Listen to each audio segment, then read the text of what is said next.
Hello বন্ধুরা, তোমরা সব কেমন আছো? আমি খুব ভালো আছি, আশা করি তোমরাও খুব ভালো আছো।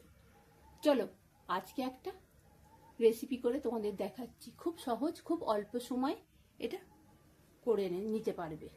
আমি করছি, দেখো তোমরা। মহারানী বেগুন, আমি বেশি না, একটা বেগুন নিয়েছি। বেগুনটাকে আমি এভাবে কেটে নিয়েছি, 4 টুকরো হয়েছে। আমি এভাবে কেটে নিয়েছি, ভালো করে ধুয়ে নিয়েছি। এবার আমি নুন, হলুদ, লঙ্কা গুঁড়ো মেখে নেব।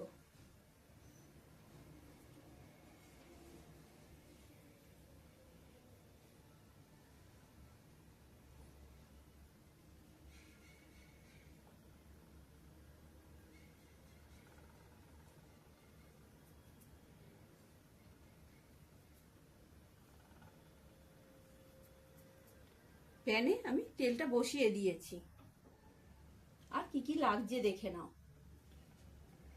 আমি কটা বাদাম, চিনে বাদাম একটু রোস্ট করে নিয়েছি, আর দুটো শুকনো লঙ্কা, একটু ধনেপাতা কুচিয়ে নিয়েছি, একটু চাট মশলা নিয়েছি, 1 চিমটে গরম মশলা নিয়েছি, আর এই পোস্ত আর সাদা তিল একটু একটু আমি একটু আর কি শুকনো খোলায় ভেজে নিয়েছি। চলো আগে মশলাটা করে নিই, তারপরে বেগুনটা তেলে ছাড়বো।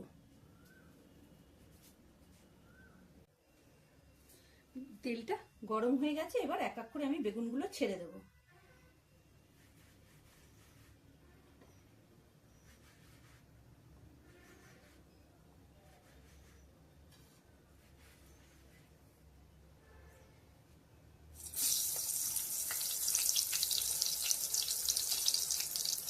আমি দুটো দুটো করে ভেজে নেব, লো লো আছে।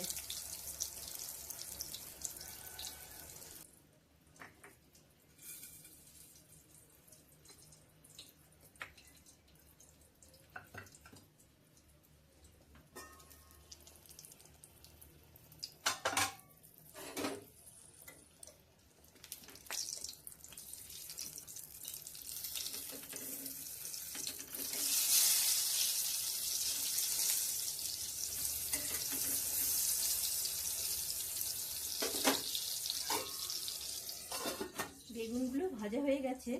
এবার দেখো আমি কি করছি। এখানে ধনেপাতা কুচি আছে, চাট মশলা আছে, একটুখানি গরম মশলা আছে, আর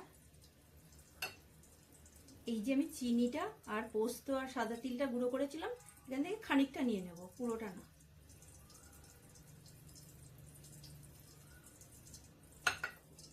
এখানে বাদাম আর শুকনো লঙ্কা গুঁড়ো করেছি, এখান থেকেও আমি খানিকটা নিয়ে নেব।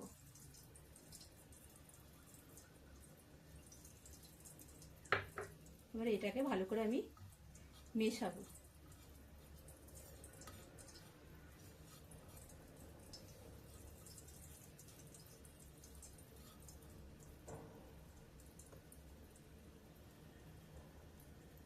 এবার একটু একটু করে বেগুনের ওপরে দিয়ে দেবো।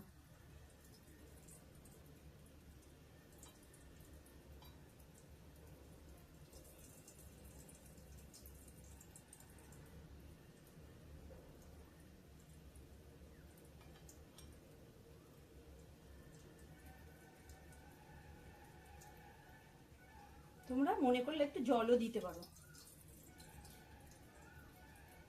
জল দিয়ে পেস্টটাকে দিয়ে একটু সামান্য একটু ভাপাতে হবে। দেখো আমি কি করছি, এটা আমার হয়ে গেছে।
প্যানটা আমি জাস্ট গরম করে নিয়েছি, আর এরপরে আমি বেগুনগুলো দিয়েই গ্যাসটা বন্ধ করে দিয়ে দেবো।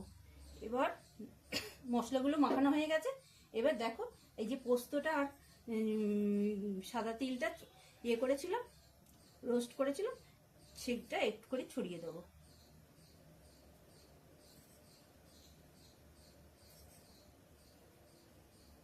গরম হয়েছে, এবার আমি গ্যাসটা বন্ধ করে দিচ্ছি। জাস্ট মশলাটা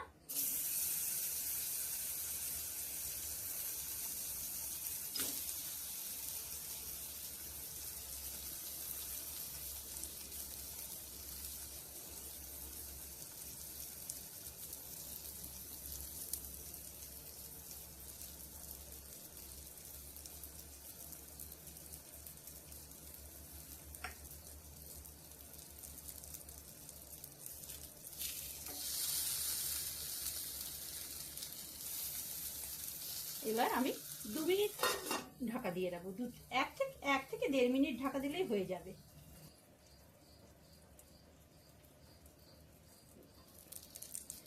দেখো আমার মহারানী বেগুন ডান।